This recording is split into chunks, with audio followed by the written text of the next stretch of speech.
But happy people are back. Yonke inti right. Nedbank Cup winners, MTN Cup winners. Yonke inti right.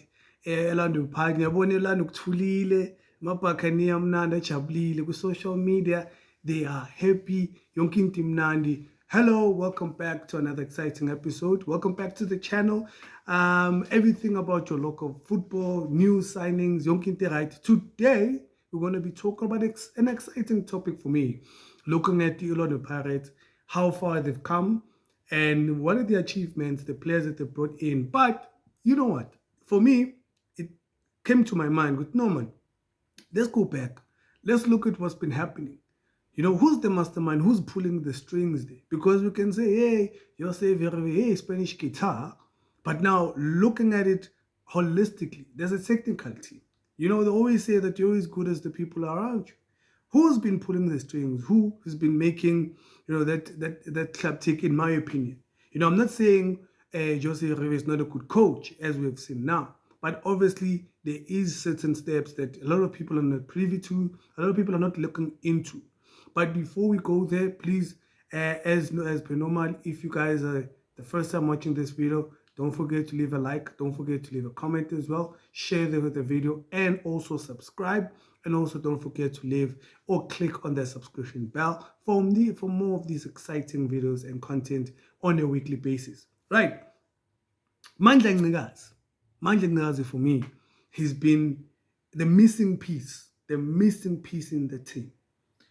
Far and gone, obviously when you're the head coach, they look at you for answers. They look at you for when the club is winning, they'll compliment the coach. When the club is not winning, they'll blame the coach, and they say all these nasty things.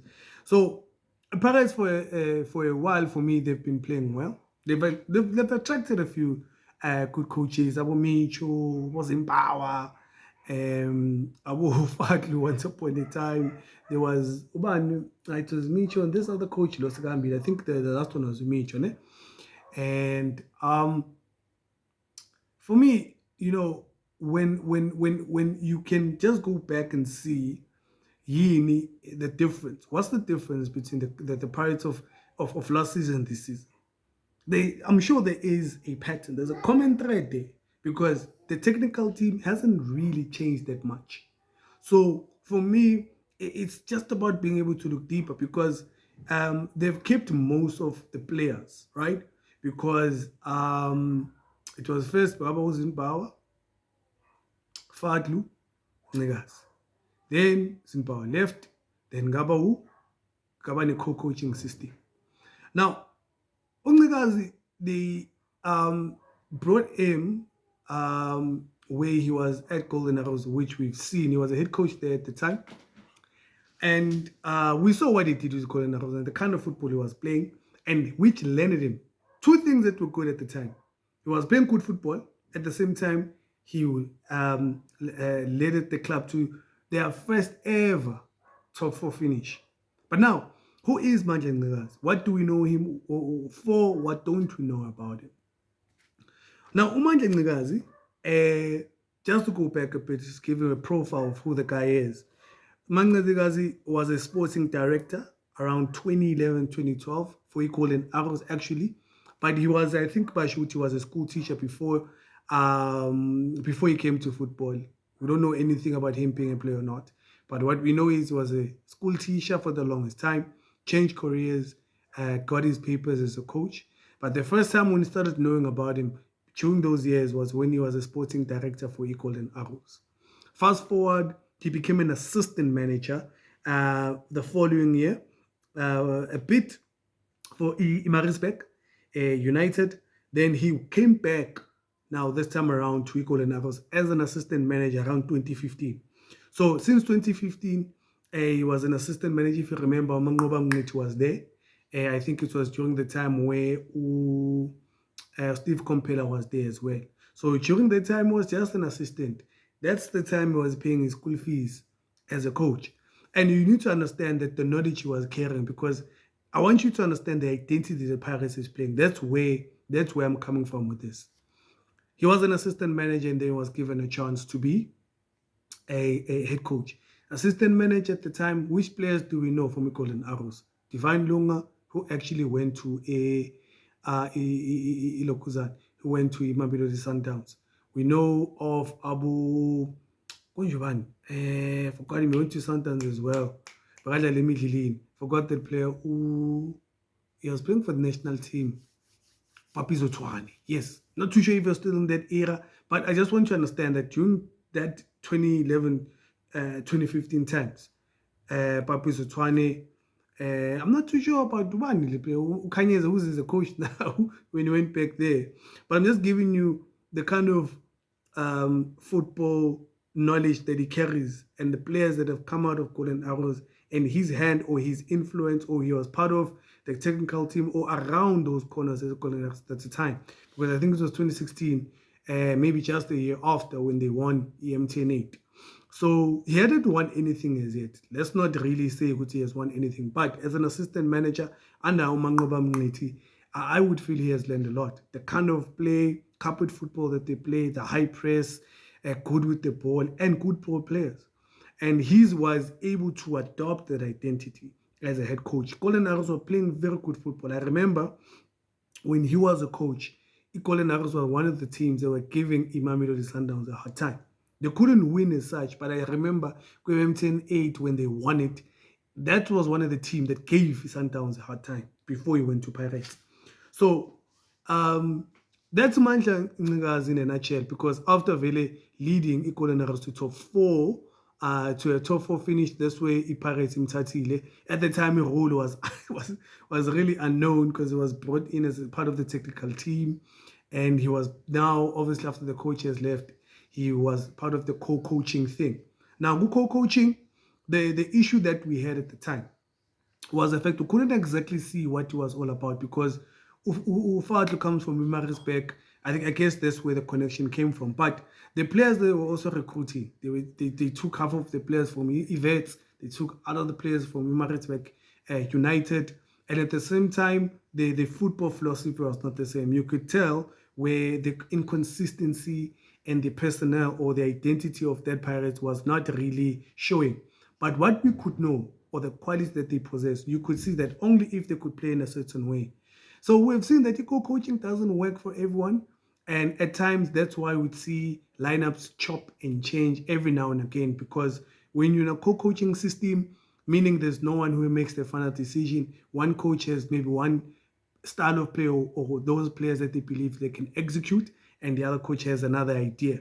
So within that mix, they were still able to, I think they landed I think they qualified for the Confed, where they actually went to the Confed and all the way to the final. Now, you see where I'm going with this. So slowly but surely, Ncikazi was there also learning from the head coach at the time, and also learning as a head coach of Orlando Pirates. As much as the inconsistency of the form, but there were times where they would play very, very good football, and they would play combinations that were right, especially for the players that they had, or the quality of players that they have or they had at the time. Now, the thing is, obviously, we saw that maybe what was needed is for them to decide, are they sticking to one coach? Is there an assistant coach they're going to hire? And maybe with the results fluctuating, they were not quite happy. But Ncikazi was still around. And what I loved is his humility when they dropped him to assistant coach.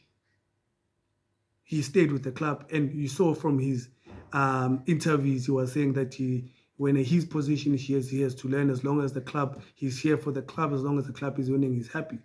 So now, this is where Jose Riviero comes. He comes in a team where I feel a foundation has always been laid. I feel that now they kind of understood. He just needed to learn the culture of the club and the players that they already had. And look, there's not much that for me I feel he would have instilled, apart from the players respecting him as a head coach, understanding what he requires as a coach, and also being a foreign coach, he comes with whatever knowledge and expertise that he comes with. Because the only thing we know about him is he was a youth coach. He was only a head coach for 3 years. In Finland. With that league, I don't think in terms of quality or the level of the league is at par with us as much as it's in Europe. But him being a coach for Celta Vigo, I think it gave his CV much volume as to him deserving a spot. But as far as him being a head coach, obviously Magafiga, all of us were like, who's this guy? What's going on? Why is Pirates? What is Pirates thinking? So we couldn't have known the kind of decision that they were taking behind the scenes. But what we could have known is at least now he brought in an assistant with him. We didn't know much about him, but Ncikazi sticked around. And with the quality, I think the relationships that he has built with the current players that they were there or that are still there now, it helped. I think, yes, Jose Riviero, it's his first season as a first team coach and having to have won 2 cups already. But we can't forget the fact that Ncikazi was there. Someone needed to show you the ropes. Language-wise, these players, most of them, I mean, this guy is a Spanish coach as much as he can speak English. But let's be fair. There's a lot of things that he needed to also rope in. What I loved is when they made an announcement and they told us that this is the tech they introduced everyone. They're very transparent, which is beautiful to see as a club. And they were telling us what roles and responsibilities they're going to be handing over and what role Ncikazi has. And Ncikazi now probably has accepted because, as you can see, they look, when you see that the games, they look together. They look like actually a technical team that actually is very supportive of each other in the decisions they are making. Hence, the results started a bit slower because now he needed to adapt. At the same time, you have someone who has been a head coach or was part of the technical team and some of the players that they have actually had at the time. Now, it helps for me when you're looking at the fact that what are their aspirations, what kind of quality do they possess, can they actually compete with your likes of Kaizer Chiefs and Sundowns, and they proved that. They proved that because patiently so, they had Abo Lodge, they brought in Abo Ndlondlo and Abo Team. So when you identify players that can fill certain roles because he has understood enough and the kind of player that they're looking for in each and every department, you can understand now that for me, this is where the puppet master comes in. I feel Ncikazi, he was in the right position also to learn from a European coach. I hope that experience can work for him. At the very same time, it helped a long way for him to Rivero to just lean on him for advice or for other things in terms of positional play, the kind of players, what are they comfortable of, and things, football conversations that allow the kind of football that we've seen. If you remember, last season we talked about Ncikazi boy, where we saw Pirates playing beautiful football. Results were not coming at the time, but they were playing very dominating, having more of the ball.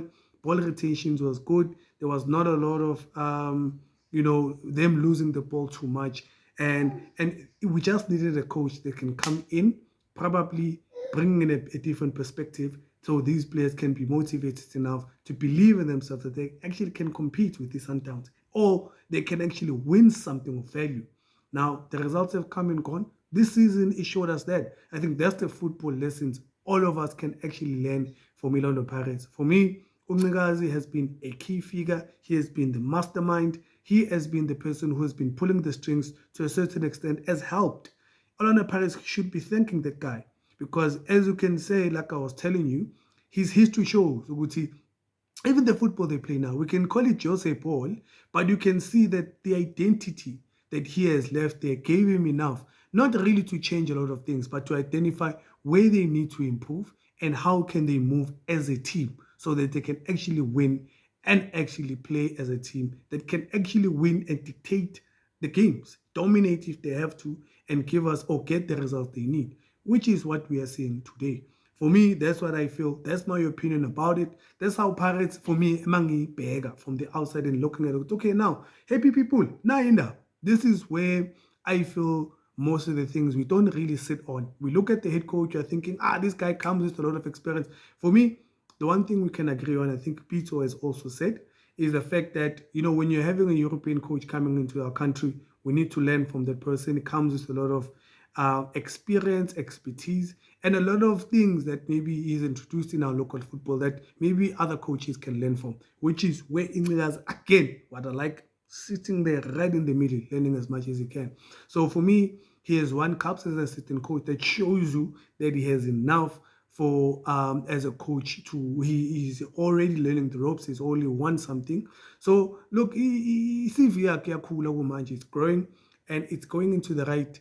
I think if ever he should leave Pirates now, he's one of the coaches, and mind you, he's a local black coach. So that's one thing to also look at in terms of how our coaching has improved. So for me, Ncikazi, I feel for me he has actually really done good for Orlando Pirates, and also what he has done for Jose, and Jose what he has done. Never mind, look, kudos to him as well. But my opinion was these are the kind of things I see that have helped Pirates to be the kind of team that it is today. Look, if you guys have a difference of opinion, you can leave a comment. Tell me what you guys think. Do you think Ncikazi is the only person to thank for this new change in atmosphere or mood that Pirates has? Or do you think differently? Or Jose just came in and it's all him? Look, leave a like, leave a comment in the section. Tell me what you guys think. Let's have a conversation. Please don't forget to like. Don't forget to watch the video, the whole video. Don't forget to watch the whole video. Please do subscribe and click on the notification bell for more of these exciting videos, or for these nice videos, let me say that. For me, that's all for this week. See you next time. And yeah, thank you so much for watching. Bye.